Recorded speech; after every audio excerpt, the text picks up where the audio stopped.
Today's episode of Are You a True Homeschooler? Brought to you by this gal. Welcome back to Making Everyday Magic. My name is Shanna, and if you are new here, we are a homeschooling family of 4. We are entering our 9th year of homeschooling, and this entire video is inspired by an episode of How I Met Your Mother.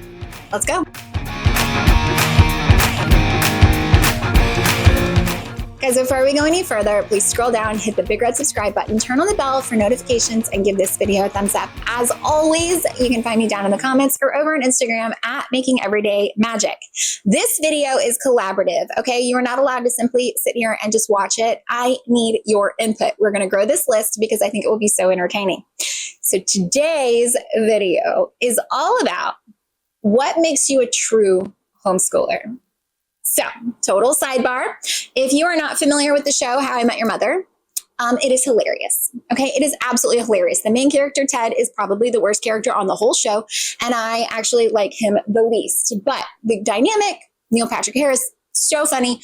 Love the show. Absolutely love the show. There is an episode of the show called Subway Wars, where the 5 friends, the 5 of them, who've all come to New York from different places, born and raised, Robin's from Canada, they talk about what makes you a true New Yorker. And is it, somebody spitting on you on the sidewalk? Like, they just go through like all these things. Like, is it being able to get across town via cab? Like, they have this list. Like, you're not a true New Yorker unless you've seen Maury Povich. You're not a true New Yorker unless you've stolen a cab from an old woman. And I thought this would be such a hilarious thing to come here and share and build on, because sometimes we just need a little levity. And we are in that weird gray space after sharing all of our planning stuff, but before sharing the new school year stuff, where we can just have a little bit of fun. So I thought it would be really entertaining today to share with you what I believe are 10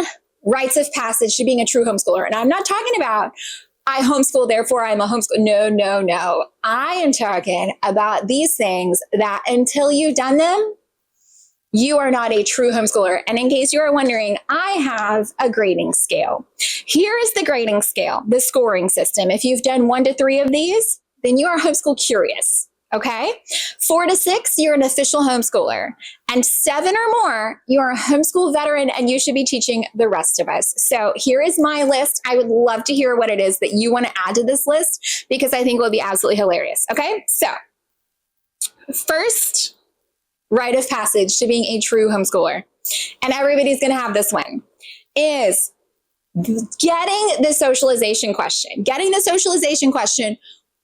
While literally socializing your children in the world. So whether that is family asking if you have thought about socialization while you're sitting at a party or event, or some rando asking about what about socialization while you are literally out in society. Those are my favorites.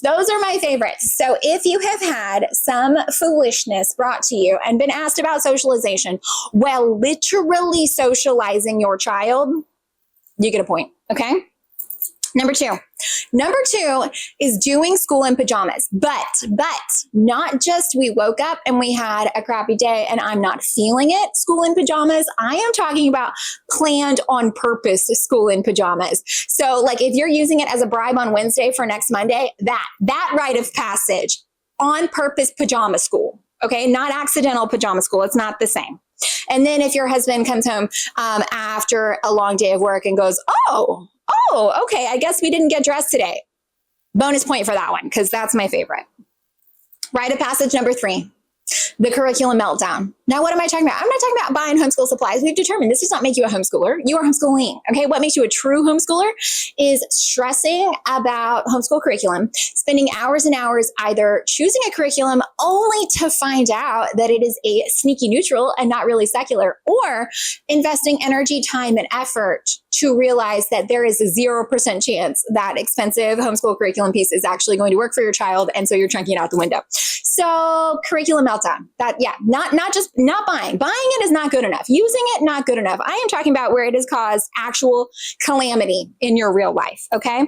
Rite of passage number 4, bragging about the bonuses. So if you have been put in an opportunity to either flex that the zoo is empty at 10 a.m. on a Wednesday, or had the opportunity to talk with somebody who is not a homeschooler, who does not understand about how much cheaper vacations are, if you have bragged about the bonus benefits of homeschooling to a non-homeschooler, you get a point. I'm giving you a point for that because it is really amazing to realize all of the good stuff that comes along with it that doesn't even have anything to do with education or homeschooling or whatever, but like vacation benefits or no line at the amusement park. Yes, that's what I want to talk about. All right, number 5. Are you ready for this? Grocery store pop quiz or anywhere else. When someone who is a distant family member or a stranger out on the street gives your child some sort of pop quiz, like, oh, well, do you know, Pythagorean theorem, or, oh, what is the square root of pi? Or like, you know what I mean? Those people who ask like just a completely outlandish, often rarely age or grade level appropriate question of your kid, who, by the way, is then put on the spot and expected to perform like a little dancing monkey. That one. If you have ever survived that, true homeschooler. The more people around, the better.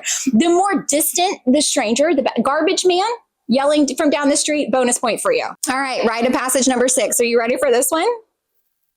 Answering the what grade are you in struggle. When you know that you've done this for X amount of years, which I'm always really big on making sure my kids know what grade they're in, because there is not a single thing more annoying than having somebody, stranger, family, whatever, look your kids square in the eyes and be like, well, what grade are you in? Or what school do you go to? And your kids just go and make you look like you've completely failed them on every educational front possible. Yeah, that uncomfortable awkwardness right there, that gets you a point in my book. Okay, so just make sure they're quick and ready with what grade they're in and homeschool as the answer, even though that answers a whole other slew of questions. But Lord, it is just such a weird feeling to sit there and be like, I school them, I promise. Even though you're under no obligation to answer people. And then there's always like the weird, like, oh, a little of this and a little, just pick a grade. Just pick a grade. Round up if you want to. That's fine. Okay, rite of passage number 7. So here's another point on your scorecard if you're keeping score. Attending a homeschool only class or event. So we talked about the perks of like vacations and things like that. But if you have taken the ninja class that is strictly for homeschoolers, or the science classes for homeschoolers, or a homeschool trip to SeaWorld, any of those things, anything that is specifically for homeschoolers during the day, during the school hours, during the school year, if you've done one of that, point for you. You are well on your way to being a true homeschooler.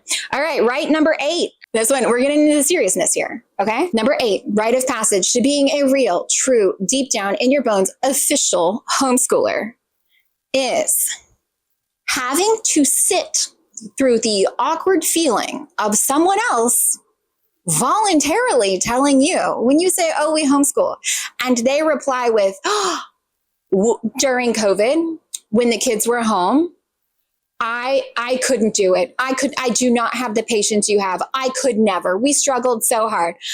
Sitting in the awkward, uncomfortable silence of waiting for someone else to tell you what a terrible experience they had trying to educate their own child, and also telling you how they do not have enough patience to educate their own child. And I don't even know what response we're supposed to have. I usually just say, well, virtual school isn't like homeschool, and also that I'm not a patient person. But that weird conversation, because I never know what to say. I'm sorry, you suck as a parent. Like, what am I supposed to say to that?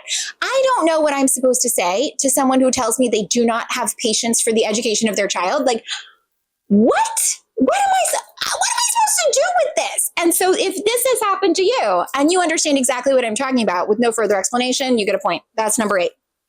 Number 9. Number 9 is decided to play hooky with your day. Like, you had every intention of getting up and doing schoolwork today, but instead you're calling it for whatever reason. You don't feel good. You don't want to. You got a little bit of wine flu from the night before. It is just a pretty day outside. It is a snow day outside. There's something else you found out about. It's National Hot Dog Day. It's National Ice Cream Day. So we're finding a Ben & Jerry's and getting our free scoop. If you have just decided to nope the hell out on a homeschool day that you fully intended to have, you get a point.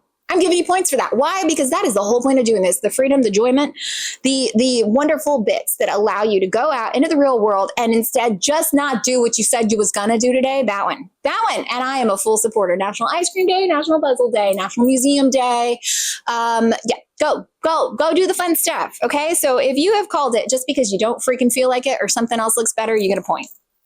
Number 10, my last official on my list, but please add to it. Rite of passage to making you a real and true homeschooler is shutting someone up with citing studies or proof that homeschooling benefits children. I have nothing more entertaining in my experience of talking to rando strangers and family members about homeschooling than citing how, yes, homeschool kids can still go into college. Yes, homeschool kids perform better in college. Yes, homeschool kids are more prepared for the real world, despite what everyone seems to think. The studies show otherwise. Being able to cite those studies makes me real happy. It gives me a little boost when people realize that not only did you not take this crazy huge decision lightly, you have a few facts to back it up. So if you have done any of these things, let me know how many. Again, I'm going to put the scorecard back on the screen. 1 to 3, homeschool curious. 4 to 6, official homeschooler. And 7 and up, homeschool veteran. You should be teaching the rest of us. I would love it if you guys could add to my list. Here's a few more things, just in case you are wondering. Pointing out the drama that comes from siblings as classmates, learning in the car during road trips, taking any amount of schooling on vacation, being mistaken for being on vacation just because you are out of your house during school hours. Kitchen table science experiments gone wrong. Using YouTube as your co-teacher. Hey-o. And field trip planning that rivals NASA missions.